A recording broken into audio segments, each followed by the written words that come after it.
So dito nga po mga kalingap mga ka-ED, si Viancy nagpasalamat kay Sir Leo D. So yan po yung ating pag-uusapan po mamaya mga kalingap mga ka-ED. Pero bago po natin ipagpatuloy ang video ito, sa mga bago pa lang po sa ating munting channel, huwag po natin kalimutang suportahan ang ama ng kalingap, Kuya Val Santos Matubang at Kalingap Rab. At paunawa, panoorin po muna ang full video bago mag-comment para malaman ang nilalaman nito.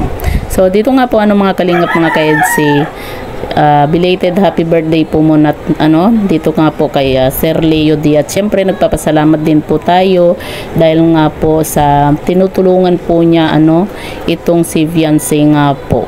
At dahil din po dito kay Sir Leo D at sa mga iba pong sponsor nga po ay talagang ang laki po ng nabago nga po sa buhay po ni Viancy. Kita nyo naman po diba yung pangarap lang po noon ni Viancy na gusto niyang maiahon yung kanyang pamilya nga po sa kahirapan.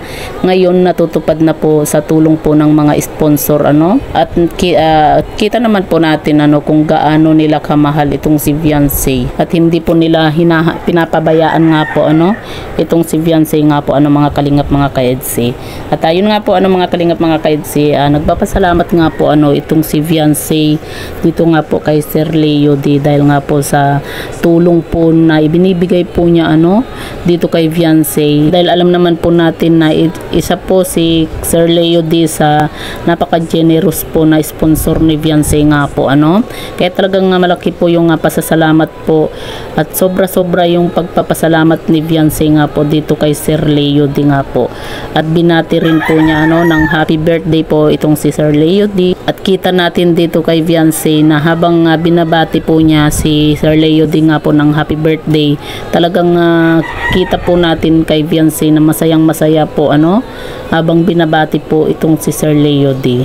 Ang nakakabilib pa po dito mga kalingap mga ka-ED, yung comment po ni Sir Leo D na talagang tinupad po niya na wag lang daw pong kumbaga tutulungan niya itong si Viancy sa pabahay po kila Viancy, wag lang daw pong magbago. At tinupad naman po yun ni Sir Leo D. Kaya talagang grabe yung paghanga po natin dito kay Sir Leo D at sa mga ibang sponsor pa po ni Viancy na talagang grabe yung ibinibigay po nila na pagmamahal. Hindi po nila hinahayaan itong si Viancy nga po mga kalingap.